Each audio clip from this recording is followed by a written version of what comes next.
What's up, squad? It's your boy Jay. Before I even start the video, I got some announcements to make here.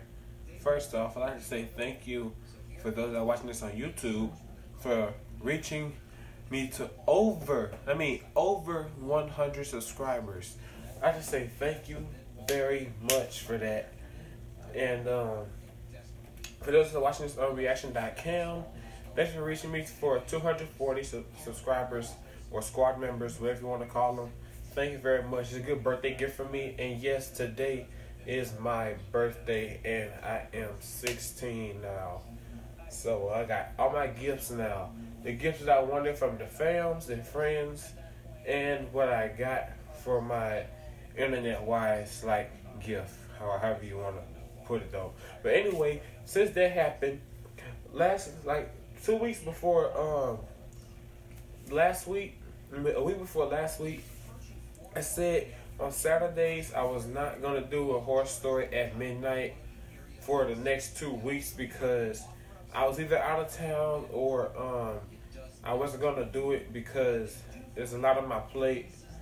But since this stuff's changed now, and by changed I mean now that I'm at the house now, and all I'm saying is I'm not going to do it at midnight because for me, I'm about to be going to school at the beginning of August. I'm not sure when, but on August 8th, I would give you guys something, and that'll be a vlog or something or an announcement. I'm not sure, but I still give you reaction videos as long as I'm here and anytime I'm free. So now I'm about to do Mr. Nightmare reaction horror story to road trip horror stories. So if you guys had a road trip or been on a road trip, I'm sure you guys have because I've been on many road trips for the past 2 weeks, back and forth,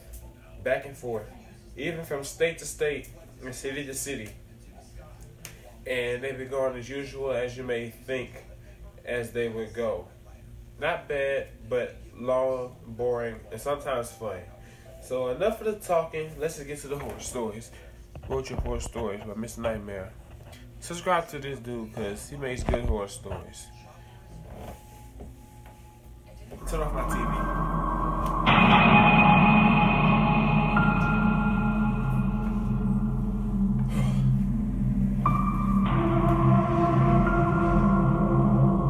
It was early June 2017. I was taking a road trip with my 9-year-old son Tom to West Virginia to visit family. It was a long, stressful... Sorry, I think I'm going to restart the video because some people are disrespectful and always trying to make noise. I'm not talking about my mom there. She's quiet and she's about to go to sleep while I'm just up in here doing my reaction videos. But cause I'm in a neighborhood where it's suburban, but there's sometimes noise at night. Thinking it's the 4th of July, but it's about to be August. But anyway, just remember that noise. Don't worry about the noises that you may hear. Drive. My car didn't have working AC at the time, and it was an incredibly hot day, so we were a bit stressed out by the 6-hour mark. That's all where we started.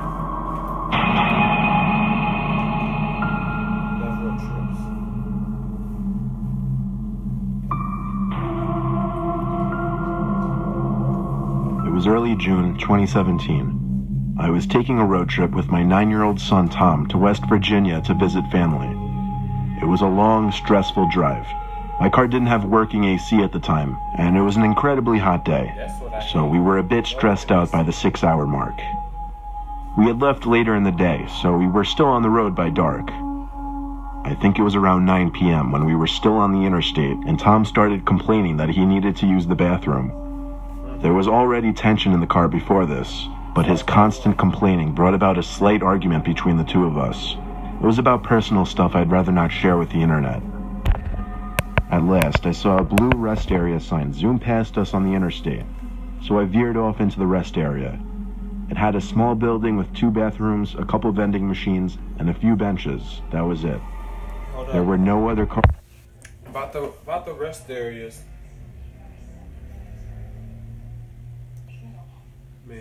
They give no respect at all. I'm not talking about the rest area. I'm talking about like what I keep on hearing, like somebody going fast and trying to get attention. But anyway, about the rest area down here, down here in my state where I live, which be like I like using this state nickname, and it would be the Bayou State here. Yes, the Bayou State or the Pelican State. So you know what that state is. You already got me. But anyway, I hadn't really been to the rest area. But the last time I was coming back from Mississippi, I was like we were traveling west, and we had to like all of us had to make a pit stop or get something to eat, because they always have vending machines, cafes. Are they really cafes? No, not really cafes. I mean, like they have like tons of vending machines. Of all kinds, yes, all kinds, but not weed, because weed's not legal here in the state. But I don't think there's nothing wrong with the bathroom. Like at the time I took a road trip, like at the rest area, because at the time the weather was about to be bad, so there's very few people, but the cars looked like it was a lot of people there, because there had to be like at least 3 people supervising the place. Yeah, they're like a place for the dogs and your pets, etc. And with me in the rest areas, I really wouldn't mind, but I'm always aware of my surroundings. So I mean, like if someone asks me something or saying that they needed something, I would just ignore you. Like if you're like some kind of strangers, I would just ignore you. Like I would just use the bathroom or just like take my rest and just chill. Yeah, because they do have sofas, couches, and televisions there, 24/7. And I'm gonna skip the story part, but not this story. As I'm speaking about it, I never had a problem with the rest area, because let me tell you this. When my mom was on a road trip to go to another state with me and the family, because I have like 4 families though. I'm just talking about 2 of them. Like I was talking about my mom's family and I going to like Mississippi, Florida, like anywhere on the East Coast, because we hadn't been to the West as much. We just go straight there, and then once we're like halfway there, we don't go to the rest area. We just go to the nearest city. And we go to the restaurant where it's more comfortable, I think. I don't know how it is, but wherever they stop at, I'm getting out. Unless I don't have to use the bathroom or not hungry. And then we just get to our destination. And it's the same procedure all the way back. But on my last road trip to Mississippi, we just took like 3 stops. No, it wasn't 3 stops. Crap. It was 2 stops. It wasn't the rest. Yeah, the same thing. Yes. We did, but the first stop was just to use the bathroom. And had to get something to eat, and then destination. That's the 3 stops we make. On the way back, we do the same thing. We get something to eat, then we stop at the rest area, and then get home. It's a total of 6 stops for us, while it's 7 for my... No, it's 6 stops for both of us. So, it's like that. Sorry for the long talk, though. My bad. Parked nearby beside some big white pickup truck. I need help. I need help, though. As I pulled up next to the building, Tom got out in a hurry and ran to the bathroom. I left the car on because I knew he'd be back soon. Like I said, I don't want to get into personal stuff, like why we had a bit of an argument, but it seemed we were at that stage where we weren't exchanging words anymore. I figured the rest of the ride would be silent. About a minute later, the back door opened and then shut. I wanted to say something to Tom, but I didn't know what to say, so I just stayed quiet and drove off. I noticed that the white pickup truck parked nearby was leaving as well. In fact, he was close behind me. I veered back onto the interstate and into the left lane, and the pickup truck did the same. I stepped on it a little, and so did he. Alright, this is what you do here.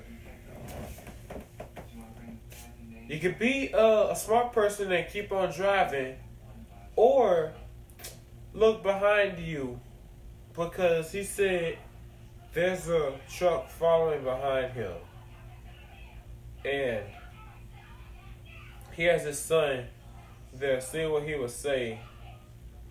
And I'm like, how can this be a problem? So it could be a red flag or not a red flag, because they're undercover cops as well. He started flashing his lights, so I switched to the right lane, thinking he was nothing but an aggressive driver. But as soon as I switched to the right, so did he. He was still flashing his lights. I pulled into the right lane and started to slow down. He sped up, still in the middle lane, and when he caught up to me, he slowed down and lowered his window. I did the same, and he started yelling something to me, pointing at my car. He looked like a creepy, sketchy dude at first glance. I couldn't hear a word he was saying, so he pointed for me to pull over to the side. I told Tom to keep calm. In my head, I was saying if this guy tried to do anything funny, I would floor it. The pickup pulled up behind me on the grass, and the guy came out of his truck, running to my car. I put the car back in drive as my heart was racing, ready to drive. But then he screamed, "Wait." He got to my window and said, "That's not your kid," and pointed to the back seat. Oh, as he said this, I was goodness. That's just like when somebody has a baby at a park, like a little park where the babies be, and some babies look like almost exactly the same, and they pick up the wrong one and they take it home, but when they get home, it's not their baby, and they be screaming like going to the park and worried about their baby, and then they get the right one, and they go home, and then something happens. About the thing that's happened is that they either call you or something like that, or just talk to you. So I seen that on television, seen that in real life, seen it in the movies, etc. So it's just like that. So that's nothing horrifying. So it's just like saying that's not your kid. It's like somebody else. It's like an angel that just said hey, someone just stepped in your car and it is not your person. He's with your son. And he's following behind you. Either trying to get him back or get rid of him. Trying to save you. So there could be a red flag, or orange flag, or a white flag or something. I don't even know what type of flags there are. I think there's just a red flag that just fell down or something. So yeah. And the reason why I've been talking so much on this is because I hadn't done any horror story reactions. And one of my fans on my YouTube channel wanted me to do that other that brutal cartoon, and I think it'll be my next reaction. So let's just continue. And said, "What?" He said, "That's not your kid that got in your car." Suddenly, the back right side door opened, and I turned to see someone getting out of my car. Not my son, Tom. I got out from the car, screaming at the tall person who seemed to be a fully grown man, but they had already disappeared into the woods. I looked at the driver of the pickup and thanked him as I suddenly panicked, thinking about what could have happened to Tom. I got back in my car, crossed the grass between the interstate, and drove back to the rest area. The guy in the pickup followed me. We got back there in 30 seconds to find Tom waiting outside the rest area bathroom. He got back in the car, all confused. I explained everything to him, almost out of breath, as did the pickup driver. I thanked the guy one more time before he drove back to the spot he was sitting in before. Tom was so intrigued about what just happened, and I was so disturbed that we were back on good terms again. We chatted the whole rest of the way and told family about it as soon as we arrived. I never even got to see what the person who got in my car looked like. Honestly, maybe I should be happy I never turned around to look at them, because I don't know what they would have done.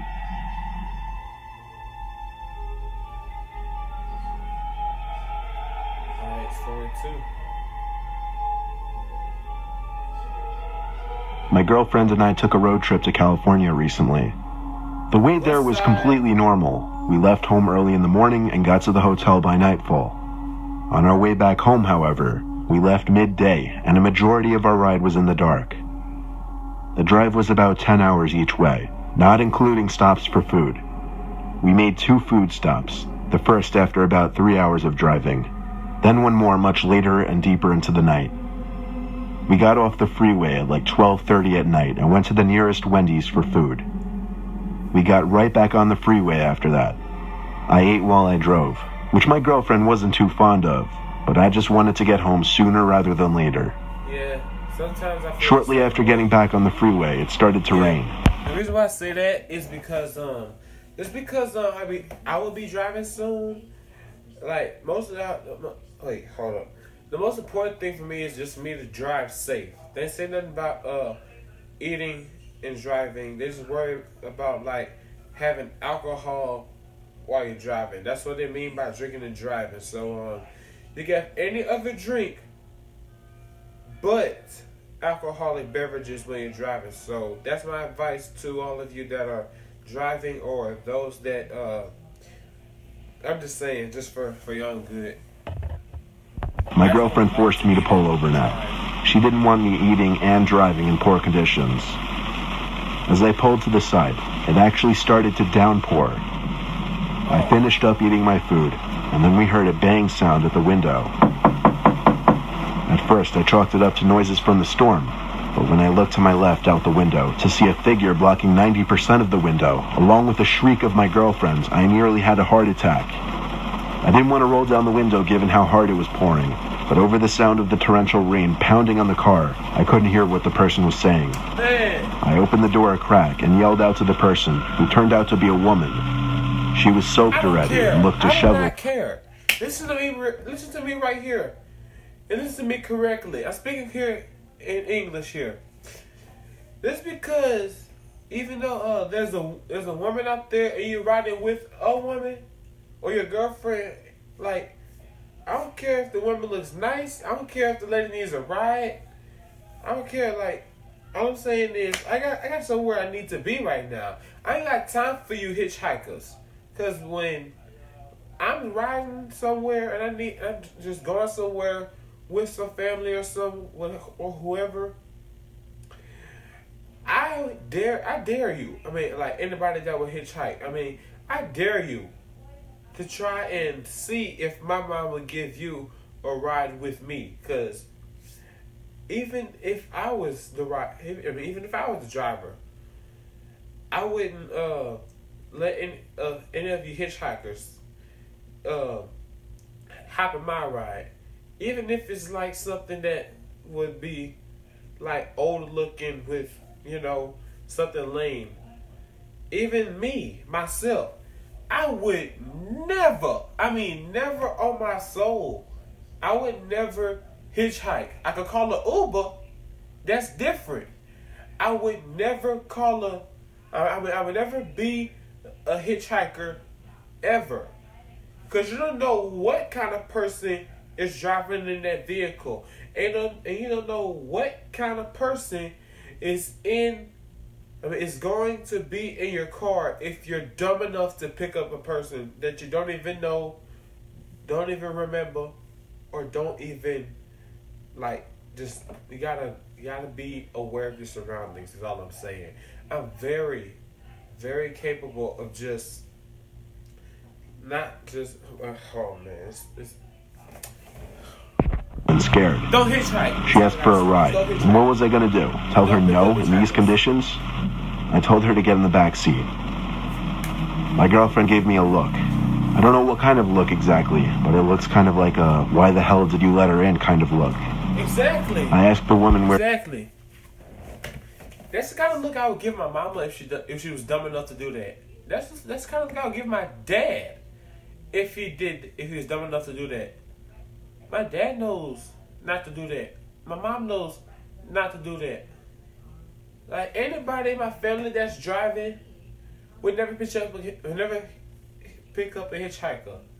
Because you don't know if they're a criminal. They don't know if they're a prostitute. They don't know if there's someone that's negative. Like, just don't give anyone a free ride.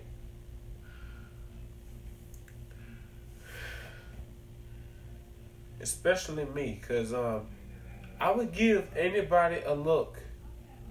Like, that look. Like, why did you let him getting a ride. You don't know what it's gonna do to you. You don't know what it's gonna do to him. You don't know what it's gonna do to me. So all of our lives are at risk. I don't care if he's acting all nice. I don't care if he's talking all polite. You do not know how they are on earth and how he does to others. Like how do you treat other people? How do you speak to other people? How do you speak to your people? Wait a minute. You probably don't because you're walking all by yourself. I'm not saying that your relatives are dead or something, or maybe you're just homeless and need a ride. And you don't want to walk in the heat or walk in the cold. Man, you gonna see me in my ride and I'm gonna just walk past you. Walk past you, drive past you. Don't ask me or put your thumb up and think I'm gonna give you a ride. There are only 3 things I would do. 1, I would not blow the horn, speak, or look at you.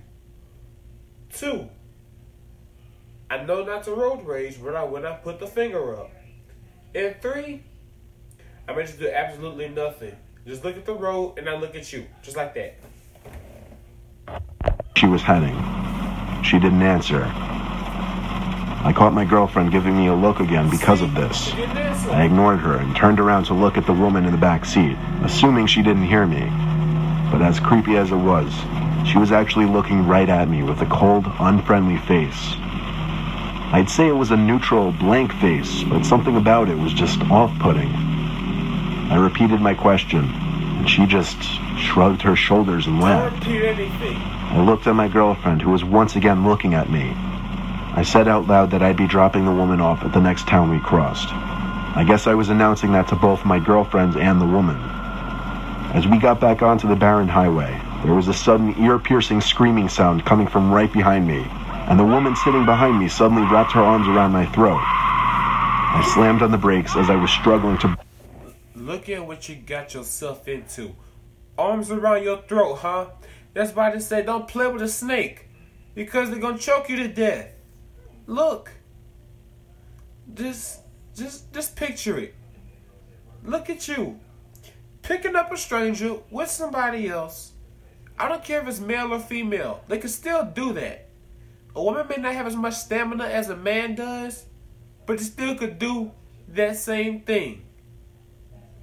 That's why you don't pick up strangers or, in fact, anybody that you don't even know who or what about. Almost sliding into the divider. My girlfriend, quote, slashed at the woman's face with her long nails.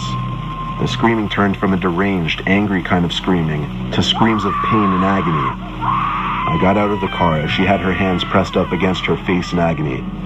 I then opened the back door, grabbed the woman with both hands, and literally threw her out of the car into the rain.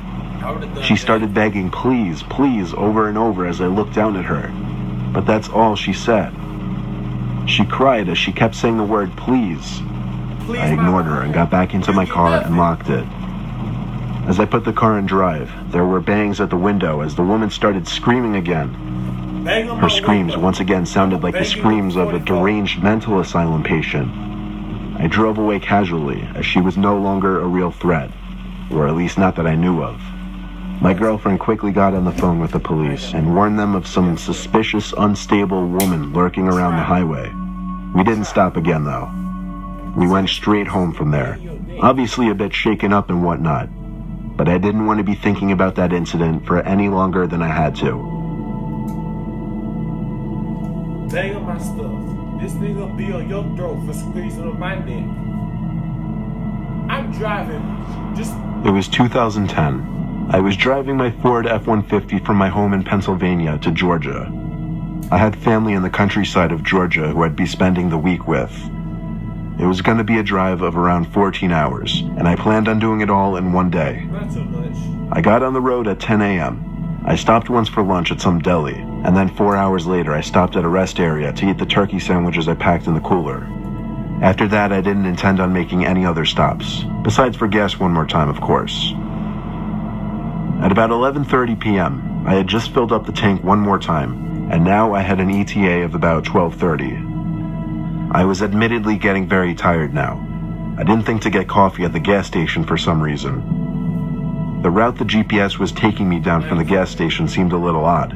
I wasn't on the highway anymore. It was just taking me down some country-ass side roads. My truck is high up, so I got a good view of everything, and I also had a light bar installed, which really helped in lighting up these pitch-black roads.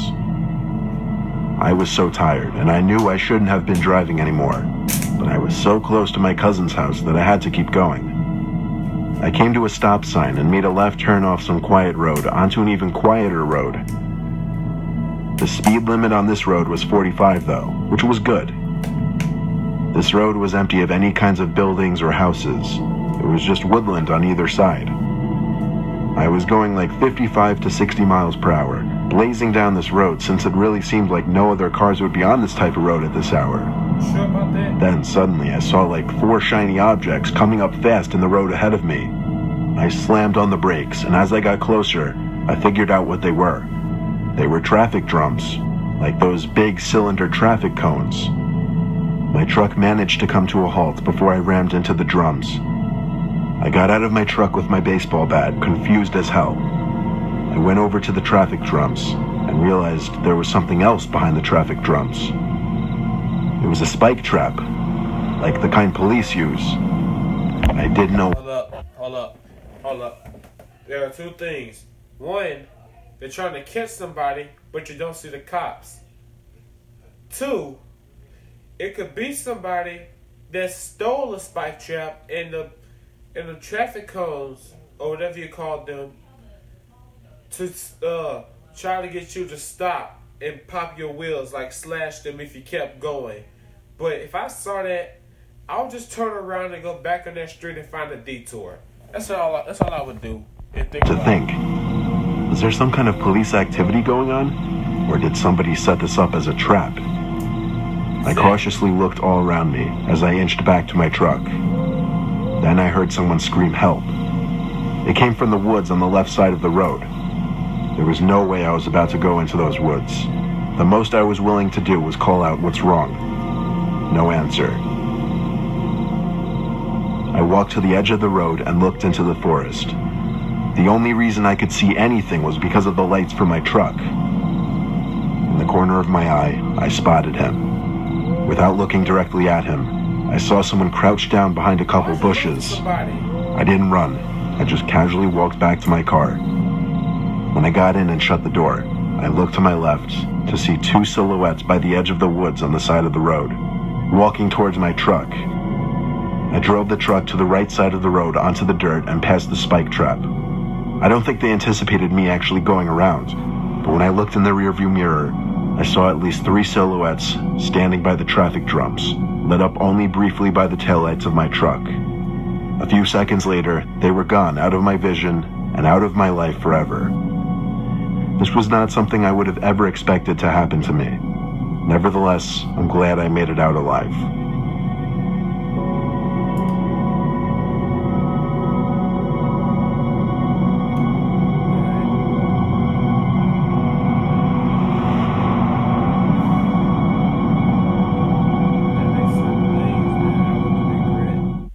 Some of those road trips, like me leaving someone in a car at a rest area, and then someone gets in the car and I don't even notice it, and then I can just get in there, then someone starts to follow me. But I'm glad that he wasn't trying to do anything dirty or just like disturb him. Like, you know what I'm referring to?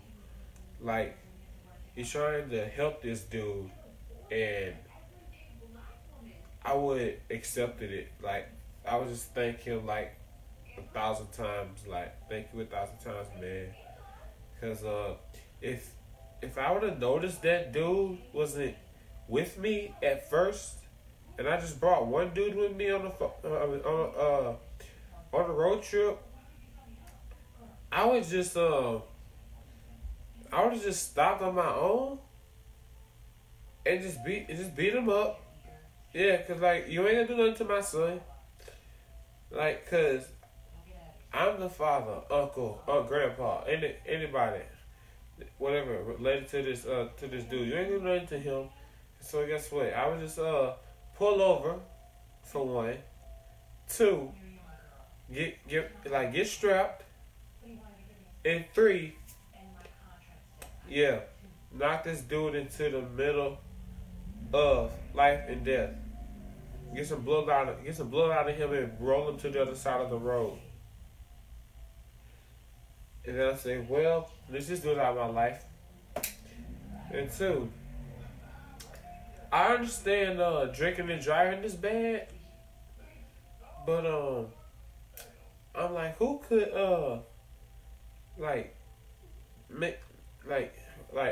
disagree on eating and driving?